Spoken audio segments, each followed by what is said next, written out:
secret. I wanna stay like a silhouette, but I can't do that, no I can't.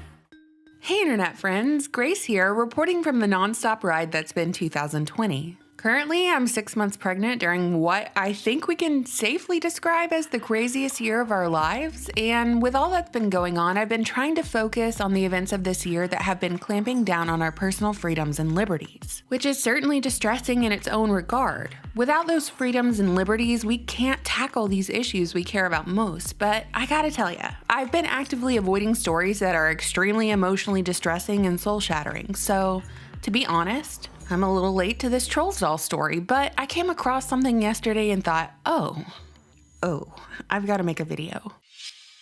If you're unfamiliar with the Trolls doll situation, let me get you up to speed. The Trolls doll is based off a character from the children's film, and the plot revolves around these happy, singing creatures called trolls, who are preyed upon by big, mean, unhappy creatures called Bergens. And the Bergens only achieve happiness by eating a troll.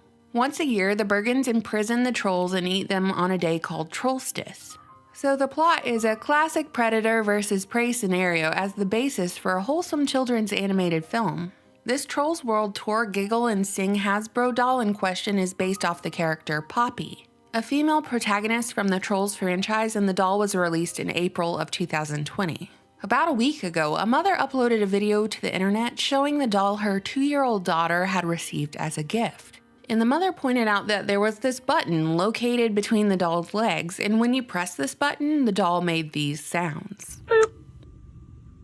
Whee! This demonstration prompted many questions from viewers, like why would a doll have a button on her private parts that makes noises of gratification and pleasure when you press it? Well, Facebook, Instagram, Snopes, and other media outlets moved swiftly to debunk this concerned mother in her viral video, saying that the mother's claim was partly false. A statement from Hasbro asserted that the button triggers giggly sounds when the doll is in a sitting position.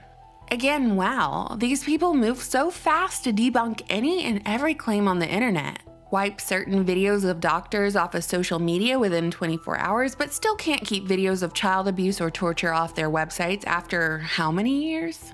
But anyway, the broadcasting of independent fact-checkers saying concerned mommies are partly false sparked even more debate and questions like, why is giggling and gasping several different ways when sitting the toy down a feature you need? It's clearly a button, not just a sensor.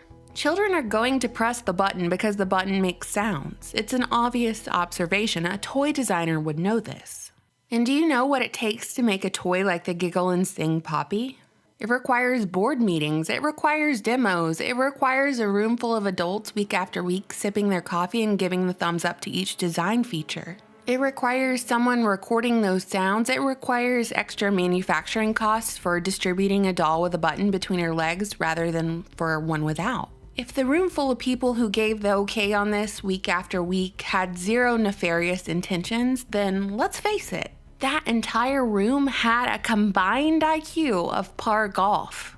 Do you think that's reality, or is it realistic to say that there is a distinct possibility that through a child playing with this toy, it could easily teach them that people touching their private parts is a normal behavior because Poppy makes happy, excited noises when people touch her private areas?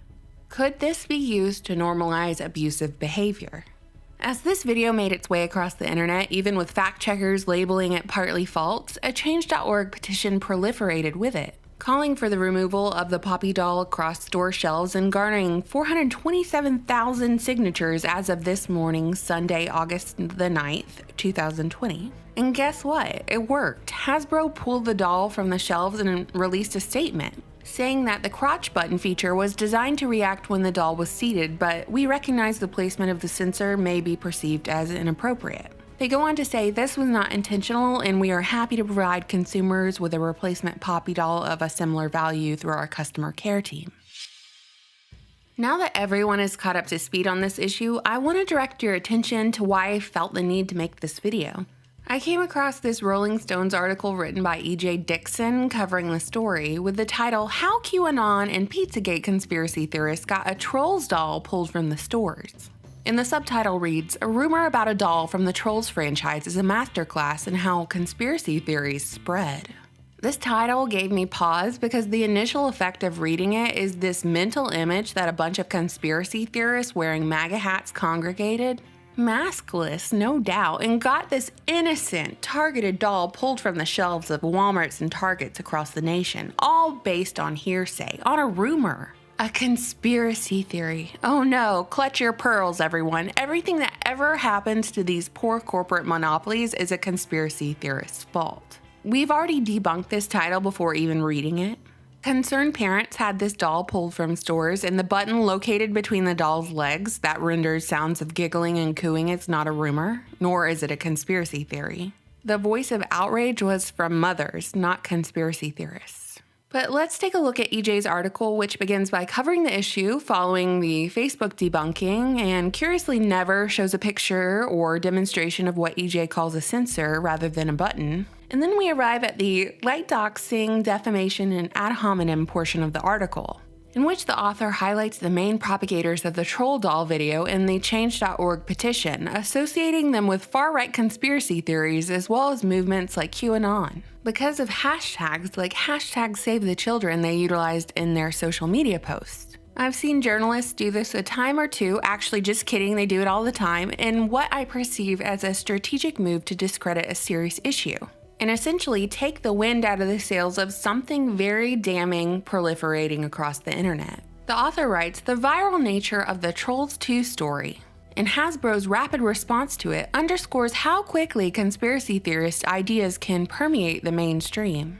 Within a few days, a belief that originated on the fringes that a toy company was promoting child grooming and pedophilia had resulted in removal of the doll from shelves and coverage by mainstream news organizations. Hold up, why do journalists seem more obsessed with investigating those they dub conspiracy theorists rather than investigating actual conspiracies? I've been asked numerous times to cover QAnon, which is a phenomenon that swept the internet over the last few years following a White House pro-Trump insider named Q, who anonymously releases Q drops or insider information regarding deep state attacks on President Trump, major events that are on the horizon, and high-profile arrests to come. A big focus of QAnon is human trafficking as it relates to government and Hollywood. So what do I think about Q? Well, the positives are that it's targeted a whole new demographic to question the media and do their own research. A lot of the information released through Q is good information. So what are the negatives? There's a lot of sitting around and waiting. Q instructs followers to trust the plan, wait for the next drop, and ultimately trust the government, particularly Trump, to take down the deep state and drain the swamp. Oh, well, you know, I get a little hung up on the trust your government part. At the end of the day, a mega corporation created a doll with a button between its legs that, when pressed, made giggling and gasping noises. And QAnon and Pizzagate have nothing to do with it. EJ Dixon, if you're watching this, if you're even a real person, do you understand what you've written and defended here? Because I looked at your Twitter and it doesn't seem like you even stand behind what you wrote. You posted your article and then promptly said you're muting your mentions for the weekend so you don't have to read the response to your work. Have you read the comments under your Rolling Stone article? People just aren't buying what you're selling. Which brings me to the big picture here, and it's not EJ and her horrible demonic articles. The big picture is that parents aren't going to take this any longer. Humanity has reached a tipping point, and this might very well be the straw that breaks the camel's back. If you're a mainstream journalist or working for one of these fact-checking companies, I'd really recommend doing some soul-searching right now, if you even have one to begin with. You can call concerned mothers conspiracy theorists until you're blue in the face, but loving your children and wanting what's best for them to keep them away from evil satanic garbage that these morally bankrupt organizations produce is no conspiracy. It's every parent's duty. So what do you think, internet friends? You know I always look forward to reading your comments. Thank you so much for watching, subscribing, and supporting my channel on Patreon. Bye!